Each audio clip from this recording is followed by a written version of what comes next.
ജനം T V നമ്മുടെ സമൂഹത്തിലെ വിവിധ മേഖലകളിൽ സജീവ സാന്നിധ്യമായിട്ടുള്ള വ്യക്തിത്വങ്ങളെ അംഗീകരിക്കാൻ വേണ്ടി ഇത്തരം ഒരു ചടങ്ങ് സംഘടിപ്പിക്കാൻ തീരുമാനിച്ചത് ഏറ്റവും അഭിനന്ദനാർഹമായിട്ടുള്ളൊരു കാര്യമാണ്. പൊതുപ്രവർത്തനം അല്ലെങ്കിൽ ജനാധിപത്യത്തിൻ്റെ ഏറ്റവും സുപ്രധാനമായിട്ടുള്ളൊരു സ്തംഭം ആണ് മാധ്യമങ്ങൾ.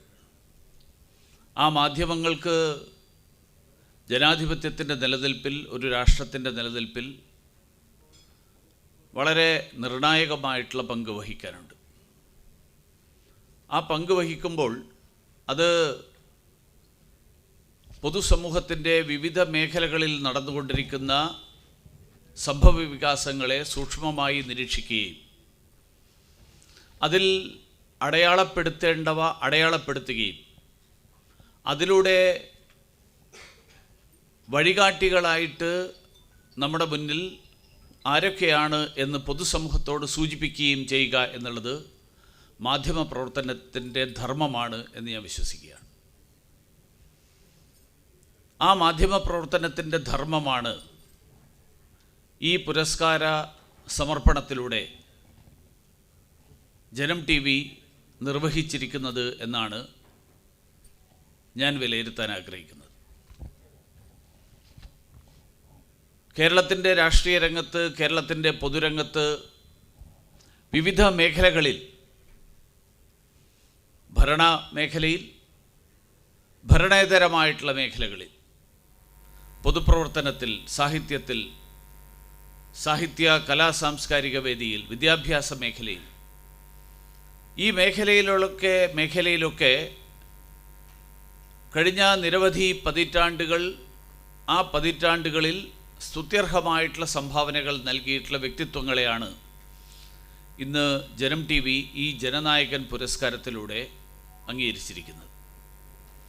ഞാൻ ജനം ടി വിയെ അഭിനന്ദിക്കാൻ ആഗ്രഹിക്കുന്നു. അതോടൊപ്പം ഈ പുരസ്കാരത്തിന് അർഹരായ ആളുകളെയും അവരെയും ഞാൻ പ്രത്യേകമായിട്ട് അഭിനന്ദിക്കാൻ ആഗ്രഹിക്കുകയാണ്. അവരോരോരുത്തരെക്കുറിച്ചും വേണമെങ്കിൽ വിശദമായിട്ട് അവരുടെ സംഭാവനകളെക്കുറിച്ച് സംസാരിക്കാൻ സാധിക്കും. പക്ഷേ അതിനുള്ള സമയം ഈ പരിപാടിയിൽ അനുവദിക്കപ്പെട്ടിട്ടുള്ള സമയത്തിനകത്ത് അത് സാധ്യമല്ലാത്തതുകൊണ്ട് ഞാൻ അതിന് മുതിരുന്നില്ല. മാധ്യമങ്ങളുടെ പങ്ക് ഇന്ന് വളരെ സുപ്രധാനമാണ് എന്ന് പറയുമ്പോൾ തന്നെ ദൗർഭാഗ്യവശാൽ ആ സ്വതന്ത്ര മാധ്യമ പ്രവർത്തനത്തിന് ധാരാളം തടസ്സങ്ങൾ കൂടി നേരിട്ടുകൊണ്ടിരിക്കുന്ന ഒരു കാലഘട്ടത്തിലൂടെയാണ് നമ്മുടെ കേരളം കടന്നുപോയിക്കൊണ്ടിരിക്കുന്നത് എന്നും ഞാൻ ഈ അവസരത്തിൽ ചൂണ്ടിക്കാട്ടാൻ ആഗ്രഹിക്കുകയാണ്. ഞാൻ ഓർക്കുന്നത് കോവിഡിൻ്റെ കാലത്ത് പാർലമെൻറ്റിലടക്കം അംഗങ്ങൾക്കടക്കം നിയന്ത്രണങ്ങളുണ്ടായിരുന്നു. പാർലമെൻറ്റിൽ രാജ്യസഭയും ലോക്സഭയും പ്രത്യേകം ചേംബറുകളിലാണ് സമ്മേളിക്കുന്നത്. ഒരു സഭയിലെ അംഗമായിട്ടുള്ള ഒരാൾക്ക് മറ്റൊരു സഭയിൽ പോയിരിക്കാനുള്ള അനുവാദമില്ല. പക്ഷേ കോവിഡ് കാലത്ത് ആ നിയമങ്ങളൊക്കെ മാറ്റിവെച്ചു.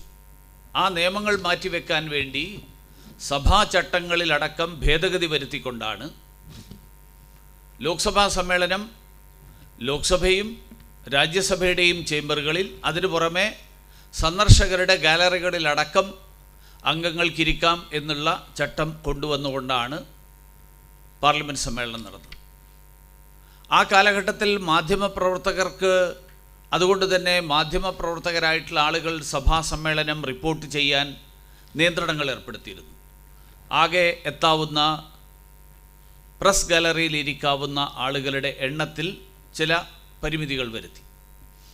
ഞാൻ ഓർക്കുന്നത് അന്ന് അതിനെതിരായിട്ട് പ്രതിഷേധിച്ച ചില രാഷ്ട്രീയ പാർട്ടികളുണ്ടായിരുന്നു. അത്തരത്തിലുള്ള നിയന്ത്രണങ്ങൾ മാധ്യമങ്ങൾക്ക് കൂച്ചുവിലങ്ങടങ്ങുകയാണ്.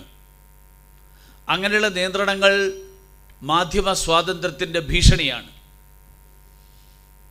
പക്ഷേ ഇന്ന് കേരള നിയമസഭയിൽ അരങ്ങേറിയ കാര്യങ്ങൾ കേട്ടപ്പോൾ ആ പറഞ്ഞ ആളുകൾ ഡൽഹിയിലെടുക്കുന്ന നിലപാടും എടുക്കുന്ന നിലപാടും തമ്മിലുള്ള വൈരുദ്ധ്യം, ആ വൈരുദ്ധ്യമാണ് എൻ്റെ ഓർമ്മയിലേക്ക് വന്നത്. കേരളത്തിൻ്റെ നിയമസഭയിൽ നിയമസഭാ റിപ്പോർട്ടിങ്ങിനടക്കം വിലക്കേർപ്പെടുത്തുന്ന തരത്തിലുള്ള ഒരു സ്ഥിതി ഉണ്ടാകുമ്പോൾ കേരളം ഏറ്റവും പുരോഗമന ആശയങ്ങളുടെ കേന്ദ്രമാണ് എന്ന് നമ്മളെല്ലാവരും അഭിമാനിക്കുന്ന ഒരു നാടാണ്. വിവിധ മേഖലകളിൽ കേരളം കൈവരിച്ചിട്ടുള്ള നേട്ടങ്ങൾ, ആ നേട്ടങ്ങൾ ഒരുപക്ഷെ രാജ്യത്തിൻ്റെ മറ്റേത് ഭാഗത്ത് ഉണ്ടായിട്ടുള്ള മാറ്റങ്ങളെക്കാൾ മുൻപ് നമ്മൾ ആ കാര്യത്തിലുണ്ടായിട്ടുണ്ട്. വാക്സിനേഷൻ ഏതാണ്ട് ഒരു നൂറ്റാണ്ട് മുമ്പേ ഈ നാട്ടിലുണ്ടായി.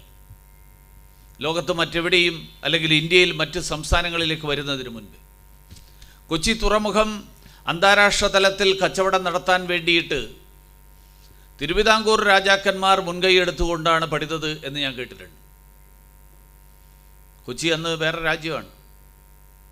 പക്ഷേ മറ്റ് അന്താരാഷ്ട്ര തലത്തിലുള്ള കച്ചവടത്തിനടക്കം താല്പര്യമെടുത്ത, അത്രയും ദീർഘവീക്ഷണത്തോടുകൂടി പ്രവർത്തിച്ച ഭരണാധികാരികളുള്ള ഒരു നാട്ടിൽ അതിൻ്റെ തുടർച്ച എന്നുള്ള നിലയിൽ സ്വാതന്ത്ര്യ സമ്പാദനത്തിന് ശേഷം ഈ രാജ്യത്ത് ഭരണം നടത്തിയ ഭരണ സംവിധാനങ്ങൾ ഉണ്ടാക്കിയിട്ടുള്ള മാറ്റങ്ങൾ, നമ്മുടെ നാട്ടിൽ ജന്മം കൊണ്ട സാമൂഹ്യ പരിഷ്കർത്താക്കളായിട്ടുള്ള നിരവധി വ്യക്തികൾ, അവരുടെ സംഭാവനകൾ, കേരളത്തിൻ്റെ പുരോഗതിയുടെ അടിസ്ഥാനം എന്തൊക്കെയാണ് എന്ന് പരിശോധിച്ചാൽ ഇതൊക്കെയായിരുന്നു അതിൻ്റെ അടിസ്ഥാനം.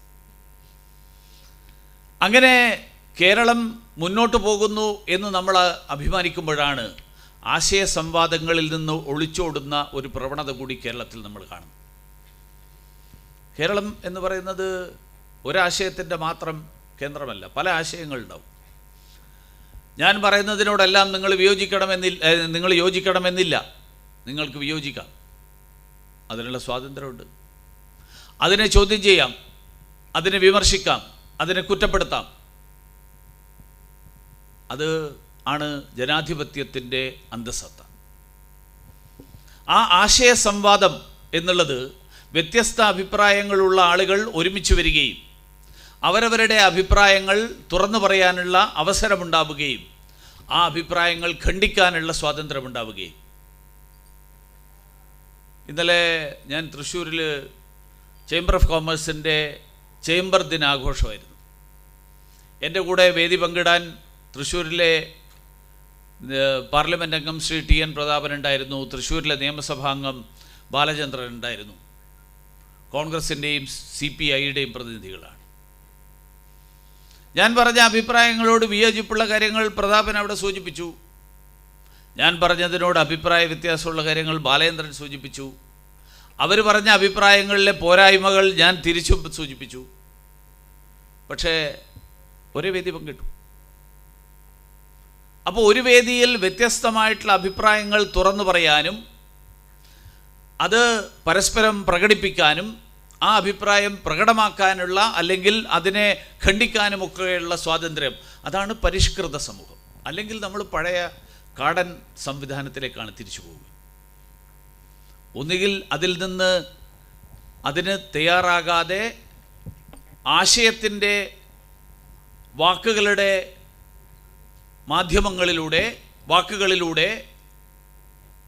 പരസ്പരം സംവദിക്കുന്നതിന് പകരം ആയുധങ്ങളിലൂടെ ശരീരത്തിൻ്റെ കരുത്തിൻ്റെ ബലത്തിൽ താൻ വിശ്വസിക്കുന്ന കാര്യങ്ങൾ പ്രാവർത്തികമാക്കാൻ ശ്രമിച്ചിരുന്ന ഒരു പ്രാകൃതമായ കാലം ഈ ലോകത്തുണ്ടായിരുന്നു എന്നാണ് പറയപ്പെടുന്നത്. ആ കാലത്തിലേക്കല്ല നമുക്ക് പോകേണ്ടത്. അതിന് തയ്യാറാവാതെ ഞാൻ ഇതിൽ പങ്കെടുക്കില്ല എന്നാരെങ്കിലും പറഞ്ഞാൽ, ഒന്നുകിൽ അവർ ഈ ആശയ സംവാദം എന്ന് പറയുന്ന രീതിയോട് അവർ യോജിക്കുന്നില്ല, അവർ ശരീരത്തിൻ്റെ കരുത്തിൻ്റെ അടിസ്ഥാനത്തിലുള്ള ഏറ്റുമുട്ടലിനോടാണ് യോജിക്കുന്നത്, അല്ലെങ്കിൽ അവർ ഈ ആശയ സംവാദത്തെ ഭയപ്പെടുന്നു. ഇത് രണ്ടിലൊന്നാണ്. അത് ഏതാണെന്ന് എനിക്കറിയില്ല. അത് പ്രകടമാക്കേണ്ടത്, അത് വ്യക്തമാക്കേണ്ടത് അത്തരത്തിൽ വിട്ടുനിൽക്കുന്ന ആളുകളാണ്. ഈ ഒരു പരിഷ്കൃത സമൂഹം എന്നുള്ള നിലയിൽ മുന്നോട്ട് പോകാൻ കേരളത്തിൻ്റെ പുരോഗതിയിൽ സംഭാവനകൾ അർപ്പിച്ചിട്ടുള്ള എല്ലാ ആശയപ്രസ്ഥാനങ്ങളും, ആ ആശയപ്രസ്ഥാനങ്ങൾ ഒരുമിച്ച് വന്ന് ഈ കാര്യങ്ങളിൽ വ്യക്തത ഉണ്ടാക്കേണ്ടതുണ്ട് എന്ന് സൂചിപ്പിക്കാൻ കൂടി ഞാൻ ഈ അവസരത്തിൽ ആഗ്രഹിക്കുകയാണ്. ഒരിക്കൽ കൂടി ഈ ജനനായകൻ പരിപാടി സംഘടിപ്പിച്ച ജനം ടി വിക്കും അതോടൊപ്പം ഈ പുരസ്കാരങ്ങൾക്ക് അർഹരായിട്ടുള്ള മുഴുവൻ മഹത് വ്യക്തികൾക്കും എൻ്റെ അഭിനന്ദനങ്ങൾ അറിയിച്ചുകൊണ്ട് ഞാൻ നിർത്തുന്നു. നമസ്കാരം.